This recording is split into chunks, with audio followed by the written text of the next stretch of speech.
Saludos, sean todos bienvenidos a esta nueva entrega de Protagonistas.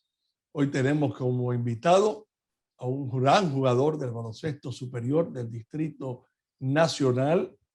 Brilló con el equipo NACO principalmente, pero antes también se destacó en las categorías menores haciendo historia a nivel internacional. Nos referimos a Edgar Lugo. Bienvenido a Protagonistas, Edgar Lugo. Hola Mario, primero quisiera saludar a tu audiencia de tan distinguido programa y sé que por este programa han pasado muchas personalidades de alto calibre y quisiera decirte que me siento muy honrado de ser uno de tus invitados. Bien, Edgar, vamos a comenzar, como ya es la tónica del programa, hablando de tus inicios, dónde naciste, cómo comenzaste a jugar baloncesto, cualquier deporte en sentido general que jugaste en tu niñez. Sí, Mario, mira, yo nací en la ciudad de Nueva York. Mis padres vivieron allá 2 o 3 años, no les gustó, se regresaron a Santo Domingo. Eh, Después, en el 1970, mis padres se hicieron socios del Club Deportivo Naco, donde yo di mis primeros pasos. Ahí en el Club Deportivo Naco ya yo iba todas las tardes, empecé a ver todos los deportes que ahí jugaban, baloncesto, tenis, gimnasia, natación. Eh, Empecé jugando en realidad tenis, pero ahí duré muy poco tiempo. Traté de incursionar incluso en natación y gimnasia, pero también no era lo que en realidad me gustó al final y acabé en el baloncesto. Eso fue en el Sí. 1970. ¿Cómo comenzaste? O sea, ¿quiénes fueron tus primeros profesores, categoría y los primeros torneos que jugaste?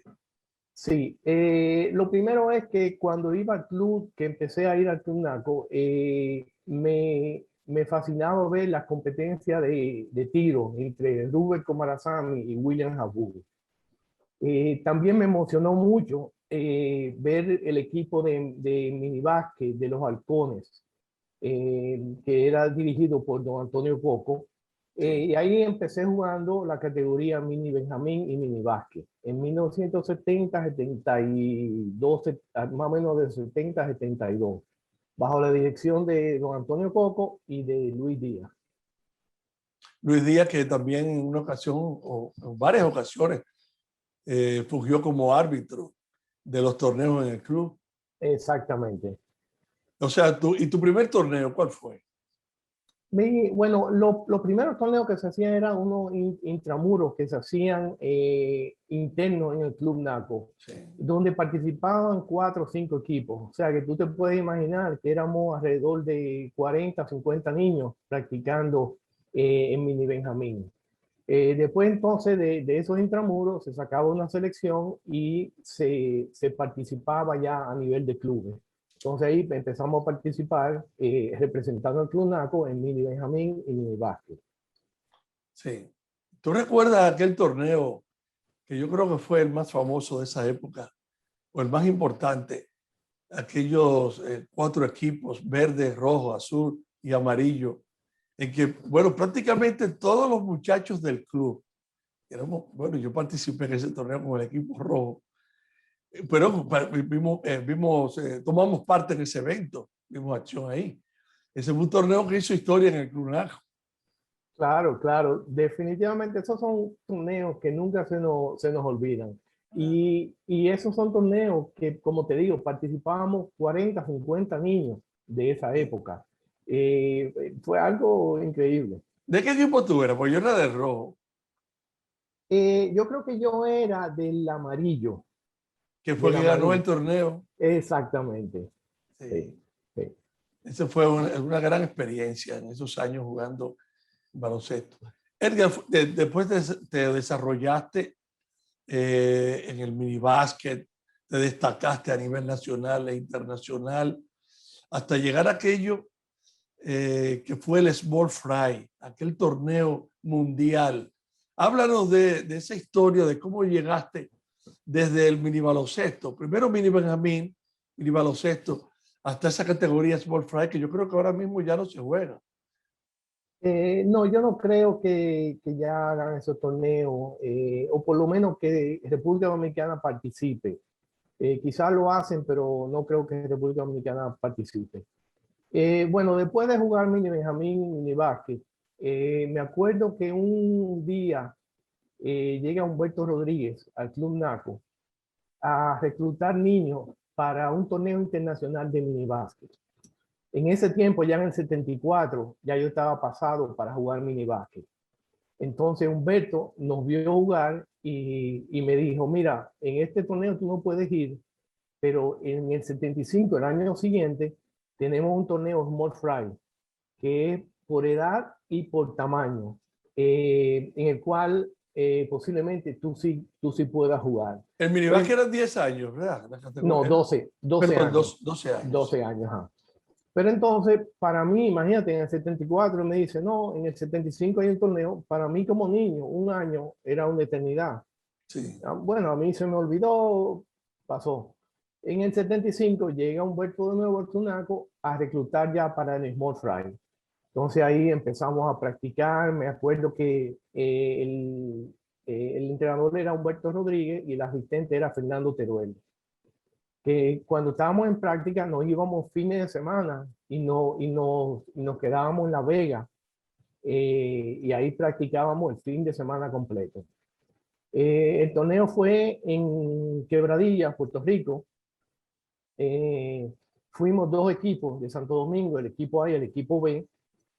Tuvimos la mala suerte de que cuando hicieron el draft para los juegos, nos tocó el equipo A y el equipo B el primer juego. O sea que nosotros, el equipo A, descalificamos inmediatamente al equipo B. O sea que les tocó junto a ustedes. Exactamente. Y el equipo B era súper buen equipo también, que fácilmente hubiéramos ido a la final del equipo A y el equipo B.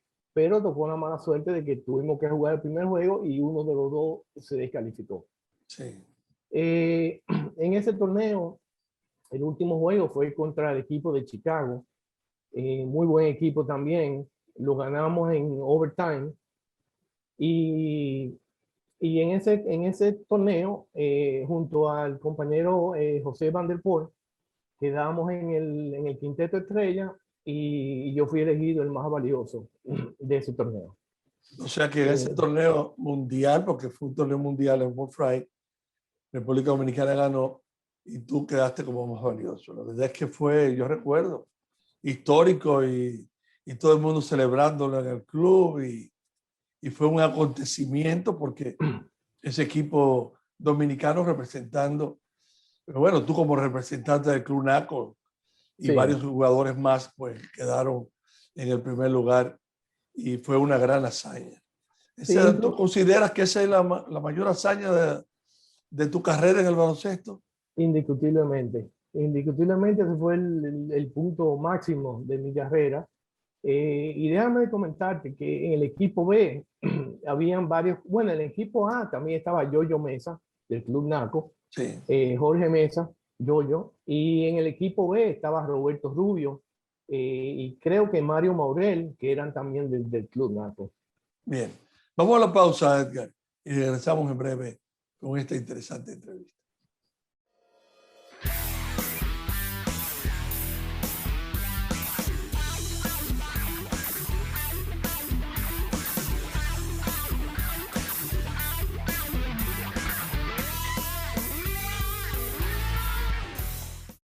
Edgar, después de ese éxito tan grande, ¿qué siguió en tu carrera?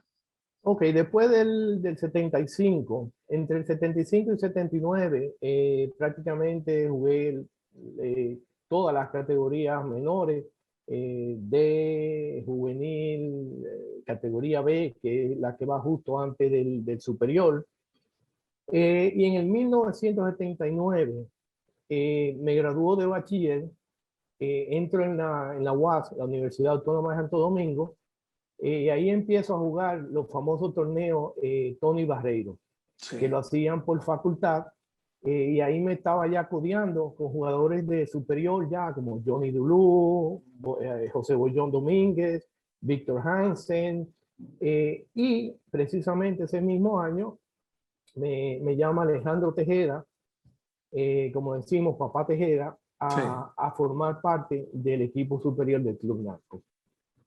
O sea que en el 79 debutaste en el Club Naco. Bueno, fuiste Sí. parte, compañero de todos de esos grandes equipos, compañero de jugadores como Eduardo Gómez, Winston Roger, bueno, una playa de Franchi Prat, Sergio Taveras, Aldo Lechon. Fue algo, ¿verdad? Realmente Oh, no, claro. extraordinario. Cuando a mí me llaman a formar parte del equipo superior, para mí era un sueño. Como tú dices, estar en una cancha con Winston Royal, Eduardo Gómez, Franchi Prat, Aldo Lechon. Tú sabes, era algo increíble y no es lo mismo ir a una práctica en el Club Naco que entrar al tabloncillo del Palacio de los Deportes. Claro que no. ¿Tú recuerdas alguna anécdota de eso, de ese primer año, de esas primeras experiencias que tuviste con el baloncesto superior ya en el Palacio de Deportes? Porque desde el 74 se estaba jugando en el tabloncillo del Virgilio Travieso Soto. Sí, ya era en el Palacio de los Deportes y en realidad lo que me acuerdo mucho es la aceptación que tuve de todos esos jugadores ya de experiencia y la ayuda que me daban. Siempre trataban de ayudarme, decirme a esto, a lo otro para hacerme mejor. Me acuerdo que el primer juego que jugué en esa temporada del 79 fue contra el equipo Mauricio Báez. Y cuando Alejandro Tejeda me llama a entrar al juego, al principio estaba medio nervioso, pero después con el calor del juego me fui acomodando. Sí, Edgar jugaba la posición 1, armador, muy habilidoso. Jugadores que te aconsejaron, porque tú dices que la mayoría de ellos pues estuvieron atentos a tu formación. Jugadores que te aconsejaron con lo que te llevaste mejor y que te sirvieron de guía para tú permanecer casi 10 años en el baloncesto superior del distrito. Sí, como siempre, uno se lleva bien con los jugadores de su misma posición. En este caso, Winston Royal y Eduardo Gómez, que todavía aún yo mantengo el contacto con Eduardo, que vive aquí en Miami, y Winston Royal, siempre hablo con él y eso. Fueron los que más o menos me informaron, me instruyeron y me enseñaron qué hacer, qué no hacer. eh, yo siempre me fijaba mucho en los juegos de ellos para tratar de aprender. Sí. Eh, sí, y eso, tú sabes, uno siempre se fija en los jugadores de la posición de uno. Y de los equipos contrarios, jugadores que te impresionaron en esos primeros años, ese primer año, que tú admirabas y decías, wow, jugadores ya que estaban en otros equipos. Mira, indiscutiblemente uno de mis jugadores preferidos es Víctor Hansen. Un jugador sumamente inteligente, muy calmado, ecuánime, eh, era ofensivo, era defensivo. La verdad, Edgar de la Rosa de San Carlos, un jugador sumamente inteligente. Ismael Tapia, que en paz descanse. Eran jugadores que uno siempre admiraba y veía. Y como te digo, fíjate que la mayoría son jugadores de posición 1, que era la posición mía y era lo que yo más le ponía atención. Y difíciles de defender por parte tuya, que tú decías, a ese no puedo yo pararlo, no puedo detenerlo, que me meta unos cuantos puntos.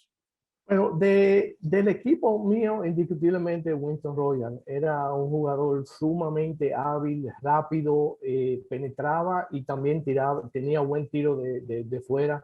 José Bollón Domínguez, el mismo Víctor Hansen, eran jugadores bien difíciles de defender. Por ejemplo, Edgar de la Rosa, que era un jugador muy inteligente, pero no era tan rápido. Así que no se me hacía tan difícil en defenderlo. Tú sabes que mucha gente dice que Winston Rogers debería estar en el Salón de la Fama del Deporte Dominicano. Hasta ahora no lo han escogido, no ha sido seleccionado. ¿Tu opinión al respecto? ¿Tú crees que Winston debe ser inmortal también? Definitivamente Winston, y además de Winston hay otros, por ejemplo, como Aldo Lechon, que es claro que deberían estar. Winston tiene todos los números. Winston representó el país en diferentes ocasiones y lo representó siendo jugador estelar. No fue un jugador de banco, no fue en los torneos internos en Santo Domingo, fue una superestrella. Me imagino que tendrá todos los números para estar. Y esperemos que esté en el Salón de la Fama en los próximos 2 o 3 años. Mencionaste a Aldo. ¿Cuál otro tú crees que tú dijiste que 2 o 3 podrían tener números, aparte de Aldo? Aldo, creo que por ahí también hay algunos entrenadores que todavía no han sido. Alejandro sí está allá. Alejandro Abreu. Alejandro Abreu, Sergio Abreu, fue un jugador también, un entrenador de mucho calibre. Osiris Duquela. Sí, que no están. Creo que definitivamente, Osiris creo que es el entrenador de más torneos ganados allá en Santo Domingo. Sí. ¿Cuál entrenador es el que más te ayudó, que más te procuró que tú te desarrollaras, que avanzaras en tu carrera del baloncesto? ¿Que tú recuerdas? Hay varios entrenadores que yo creo que influyeron mucho en mi carrera. Desde mini básquet, mini Benjamín, Humberto Rodríguez, indiscutiblemente, Fernando Teruel, aunque Fernando Teruel solamente fue entrenador mío en el Small Fry, sí, pero fue de mucha ayuda. Por parte del NACO tenemos a Alejandro Tejeda, que fue prácticamente el que me manejó casi en toda mi carrera. Pedro David Turiel Pututi también me dirigió en las categorías menores. Son la gente clave que me enseñaron en realidad cómo jugar el baloncesto. Y déjame decirte que esos entrenadores en aquellos tiempos no eran solamente entrenadores, eran personas que nosotros la veíamos como profesores o como papás. Nos enseñaban a jugar baloncesto, pero también nos enseñaban a cómo uno comportarse fuera de la cancha, dentro de la cancha y muchas cosas en la vida.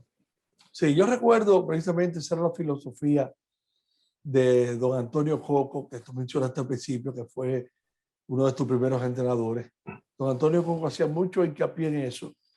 Y los jugadores que integraron el equipo de los Halcones, que también mencionaste, pues tenían que ser buenos muchachos de buena conducta.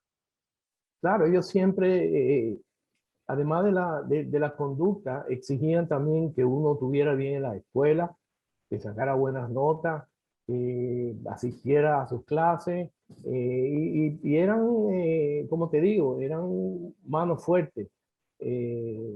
Nos enseñaron no solamente el baloncesto, pero también cómo enfrentar la vida. Bien. Edgar, vamos a la segunda pausa y volvemos en un momento.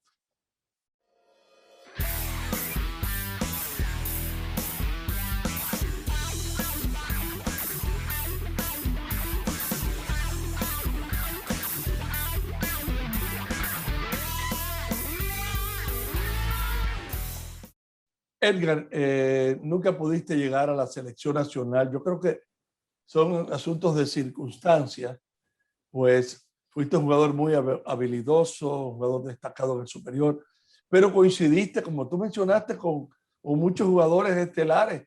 Quizá la mejor generación de jugadores de la posición 1 fue la tuya. Sí, definitivamente era una época donde el baloncesto superior era muy competitivo. Incluso en los equipos que participé, yo participé del 79 al 85 con el Club Naco, tenía delante de mí a Winston Royal y a Eduardo Gómez, dos de los principales, casi nada, dos de los principales número 1 del país. O sea, que mi participación era limitada en el sentido de eso. Además de esos dos jugadores que te mencioné, los otros equipos también tenían jugadores excepcionales. Edgar de la Rosa, José Bollón Domínguez, Víctor Hansen, O sea, la competencia era muy, muy dura. Edgar, ¿te hubiera gustado estar en otro equipo para recibir más oportunidades o consideras que fue bien que estuvieras en el Naco? Mira, yo soy naqueño de corazón. La verdad no me quejo. Quizás si hubiera estado en otro equipo, hubiera tenido un poco más de oportunidad. Pero si te das cuenta, por ejemplo, jugué en los Astros y en San Lázaro. En los Astros llego, entonces tengo a Víctor Hansen adelante también. Y en San Lázaro ya no tenía tanta competencia y tuve un poco más de oportunidades. Pero no me quejo, las cosas pasaron como pasaron y estoy contento de mi historia. Del 79 al 85 estuviste con Naco y después Sí, con los Astros y con San Lázaro. Nunca sí, pudiste ganar con ninguno de los equipos por mala suerte, por no, circunstancias. Estuvieron cerca, sobre todo en 1983, en ese trabuco que tenía Naco, sí. como Cabrera, Civilio. Esa experiencia del 83, háblanos un poquito de eso, de lo de que tú recuerdas, del que quizás es el mejor equipo de todos los tiempos, aunque no haya ganado. Exactamente. Antes de hablar del 83, te digo, en el 82 fui selección de juvenil del Distrito Nacional. Ahí jugamos en el torneo juvenil nacional. El equipo de la capital fue dirigido por Pedro David Curiel. Ahí teníamos jugadores como Máximo Tepo Tapia, Alberto Smith, Ariel Santos. Era tremendo equipazo.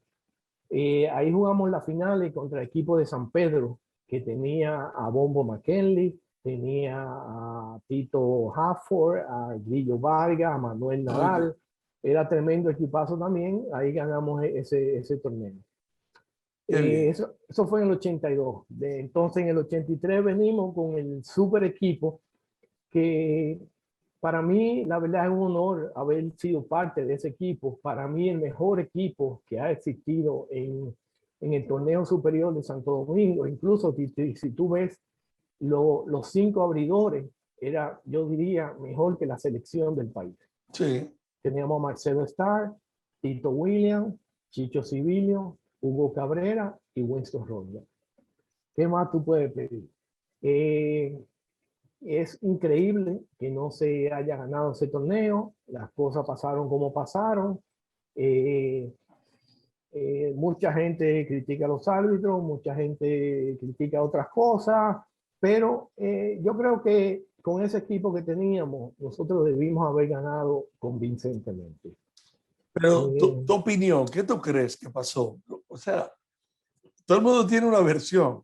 Yo tengo la sí, mía, pero yo quiero escuchar y que los oyentes, los fanáticos que siguen el programa, escuchen tu versión también. yo creo también que en parte eh, el quinteto abridor también llegó cansado a la final. En esas finales yo me acuerdo que antes de llegar a las finales tuvimos una o dos series bastante reñidas, creo que fue con los Astros, Sí, y eh, en ese equipo, aunque es difícil de creer, solamente jugaban 5 a 7 jugadores. Yo creo que desde un principio en la regular se le debió dar chance a más jugadores y que hubiera chance a más descanso para los estelares. Eh, También comprendo la presión que tenía en el dirigente, en ese caso Humberto Rodríguez, de que en algo tenía que ganar. También hay que destacar que al principio de ese torneo todavía Marcelo no había llegado y en realidad el equipo no estaba completo.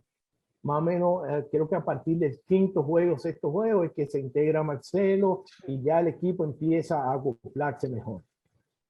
Pero sí, yo creo que quizá el cansancio fue uno de los factores que influyó en ese último partido, el séptimo partido. ¿el arbitraje tú crees que no tuvo nada que ver? O sea, ¿o influyó? El arbitraje para Naco siempre influía. En regular, desde el 79, desde el 74, que empezó el Palacio de los Deportes, el arbitraje indiscutiblemente siempre era un factor en contra del NACO. Pero eso lo sabíamos y había que jugar en contra de eso ya. Así es.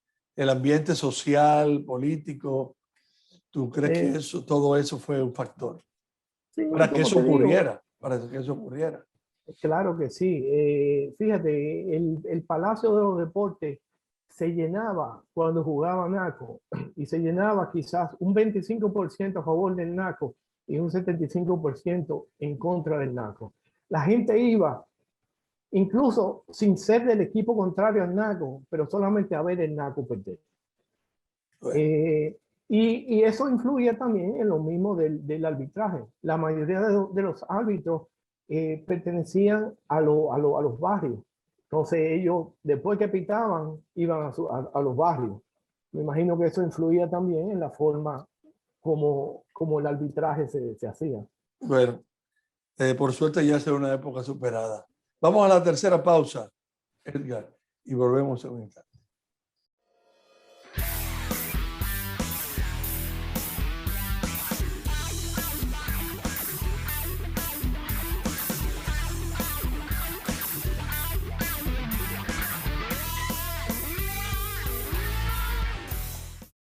Edgar, no pudiste ganar con NACO, pero con Astros y con San Lázaro, ¿estuviste cerca de conquistar un campeonato?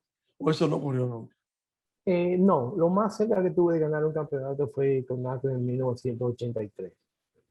Con los Astros en el 86, con San Lázaro 87-88, no estuvimos cerca. Déjame destacar que en el 86, 87 y 88, que fueron mis 3 últimos años, también participé como refuerzo en el torneo superior de San Pedro de Macorís con el equipo Retiro 23. Ahí sí gané los 3 años. Ahí ganaste. Ahí ganamos los 3 años. En los 2 primeros años fui de refuerzo junto a Rafael Ariza y el tercer año fui de refuerzo junto a Montante Castillo, Qué bien. que en paz descanse. Y ahí sí ganamos esos 3 años. Pero O sea, en los últimos 3 años con San Lázaro y los Astros no estuvimos cerca. bueno, pero menos mal, ¿verdad? Claro, algo es algo. Esos jugadores, esos equipos de San Lázaro y los Astros, jugadores que recuerdes que estuvieron contigo en esa época.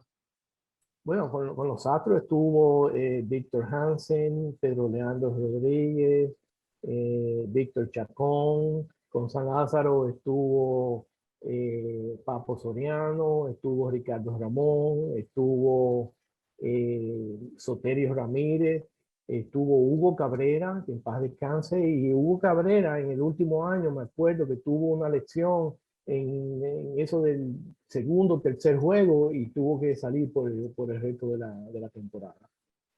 No fueron buenos equipos entonces, o sea, no eran equipos competitivos.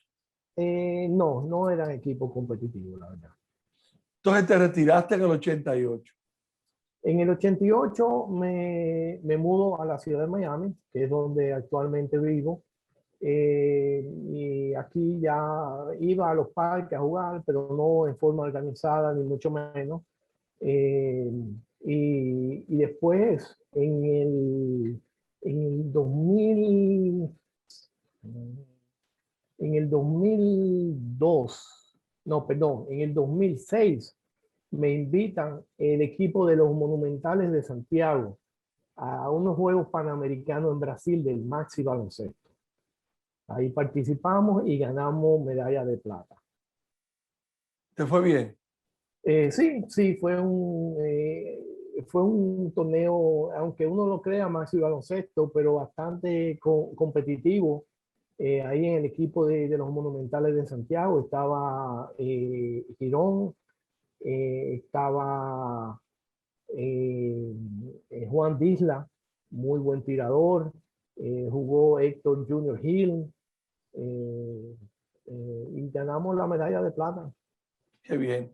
Edgar, ¿por qué te retiraste? O sea, ¿fue el motivo de irte a vivir a Miami dejaste el baloncesto a una edad bastante joven. Sí, ¿Cuál fue la razón? mira Mario, desde el 85, cuando Naco se retira, yo estaba estudiando ingeniería civil en la UAS. Yo entré en el 79, del 79 al 85 en la UAS hubo muchos problemas políticos, hubo muchas huelgas. Yo había hecho quizá 4 semestres en 5 o 6 años. Decidí cambiarme a INTEC. Ya en INTEC las cosas son más intensas, Sí. tenía menos tiempo para ir a practicar, para el deporte. Y ya esos 3 últimos años con los Astros y San Lázaro, en realidad ya yo estaba que muchas veces no podía ir a la práctica, muchas veces no podía cumplir con los compromisos del equipo. Entonces ya en ese momento ya yo empecé a, como a empezar el retiro. Luego en el 88 ya me mudo a Miami y ya sí ahí definitivamente dejé el baloncesto organizado. Y no has estado relacionado en Miami porque Eduardo Gómez ha seguido. Hugo también tuvo alguna participación, Hugo Cabrera, que en paz descanse, y otros jugadores han tenido.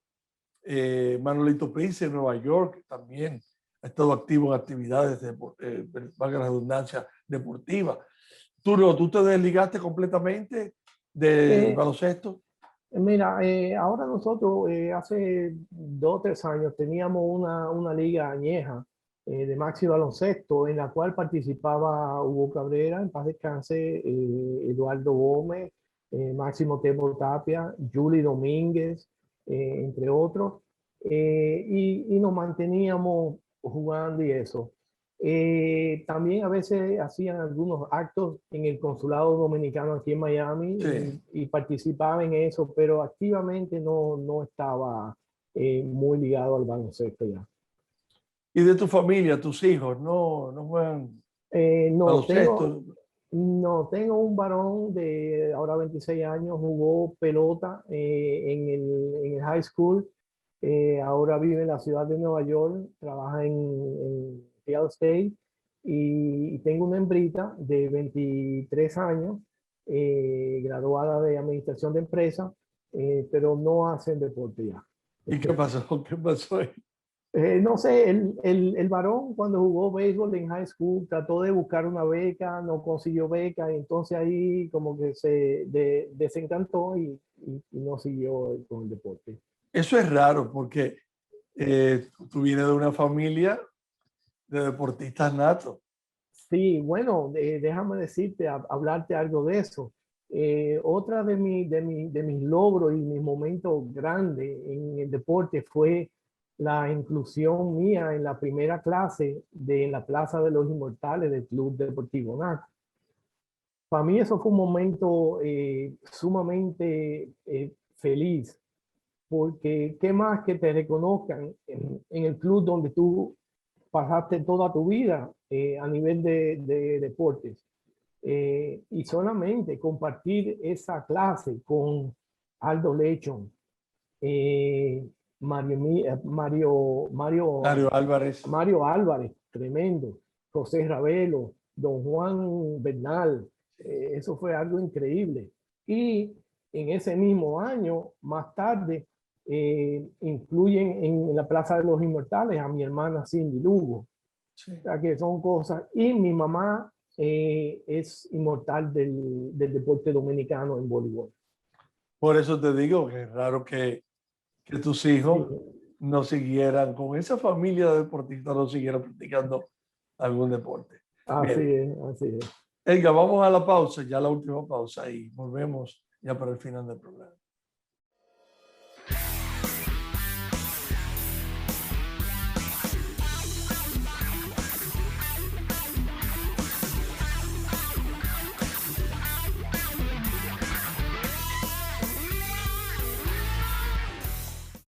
Edgar, vamos a hablar un poquito de eso, de tu familia. Tu madre, tu madre fue una extraordinaria voleibolista. ¿La viste jugar alguna vez tú?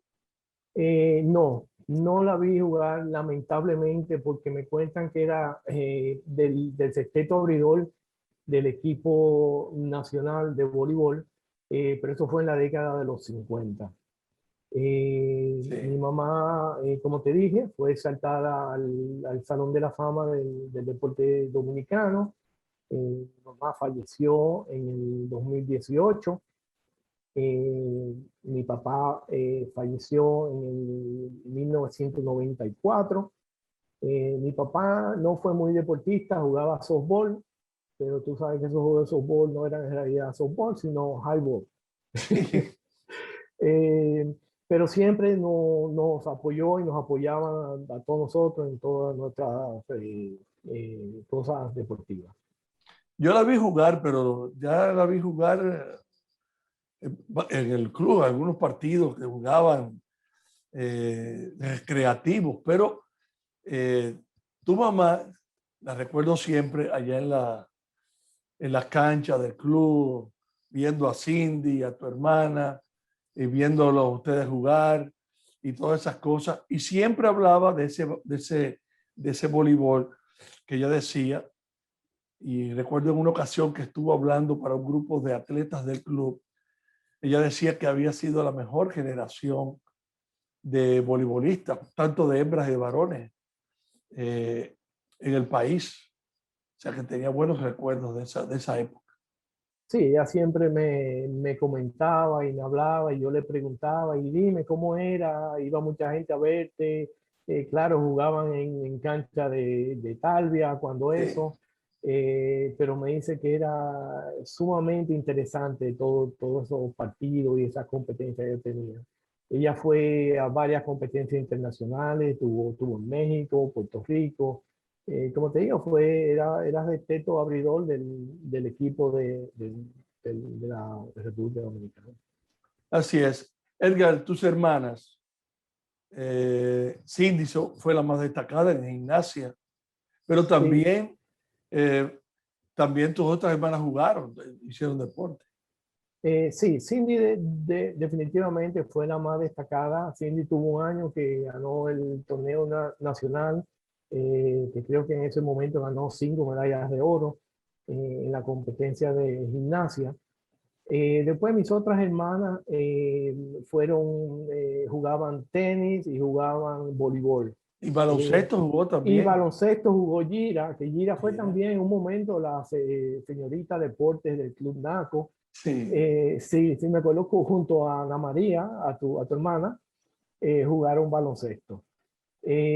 No se destacaron mucho en ese sentido, pero sí practicaron deporte todas. Cindy fue insertada a la Plaza de los Inmortales, ya, bueno, en la Sí. segunda clase de Inmortales de Clunaco. Tu madre, por supuesto, el día que los inmortales del país sean exaltados o sean elevados a la Plaza de los Inmortales, estará también, porque hay un plan para hacer eso, que los que sean socios del club, que sean inmortales del país, también sean parte de la Plaza de los Inmortales, aunque no tuvieran vida activa en el Sí, club. Entonces sí. eso ya sería, ¿verdad?, la culminación de un logro extraordinario de una familia como la de ustedes. Perfecto, sería súper honrado para nosotros y muy bienvenido. Edgar, en este momento el baloncesto dominicano se está jugando el superior, del Distrito Nacional. Ya no hay esos ídolos de antes, ya no hay esas figuras. Eso ha provocado que ya eh, no tenga ya la atención del público como antes, podríamos decirlo de esa manera. Aunque ha habido un resurgir en los últimos años. ¿Qué tú crees que ha pasado en ese sentido? Con Eh, relación al baloncesto que tú jugaste. sí, la verdad, Mario, que yo no he estado muy involucrado, pero para mí parte de eso es la formación de atletas nacionales desde temprana edad. Por ejemplo, yo tengo entendido que ya en Mini Benjamín, Mini que ya los torneos que se hacen allá son de muy poca calidad. Y por ahí empezamos una base para formar jugadores que lleguen al superior. Como tú dices, también la misma la misma situación de que ya no hay esos super ídolos de Chicho Civilio, Hugo Cabrera, Vinicio Muñoz. A lo mejor eso también el público no lo atrae tanto a asistir a los juegos. Sí, pero como tú dices, si no se forman desde pequeños, si la gente no los ve desde jóvenes, en los clubes, ya los clubes, yo creo que lo principal es que los clubes no están formando esos jugadores, esas figuras ya son escasos los ídolos que surgen en esas instituciones. Sí, y no también el nivel técnico, el nivel de los jugadores. Si son jugadores que empiezan a jugar a una edad de 17, 20 años, no van a tener el mismo fundamento del baloncesto que tiene un niño que empezó a jugar a los 12 años. Un niño que empezó a jugar a los 12 años, tú lo ves jugando en el baloncesto superior y tú ves la diferencia. Conoce el juego, conoce los fundamentos. Una persona que empieza a jugar ya tarde puede jugar bien, puede tener talento, puede tener la altura, pero el fundamento no está ahí del baloncesto. Y entonces eso se refleja en la calidad del torneo también. Y el hecho de que muchos de esos jugadores que son figuras, que son destacados, vengan del exterior, que se formen en los Estados Unidos, principalmente en Puerto Rico, y que no son tan conocidos y que no son tan seguidos.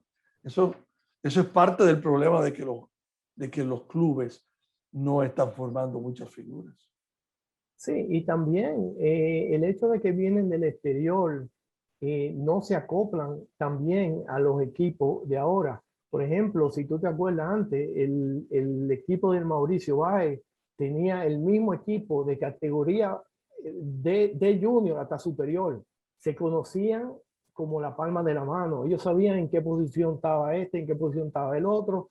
Mientras que cuando tú vienes con 5 jugadores de fuera del país a integrarse en 2 semanas para empezar el torneo, no es lo mismo.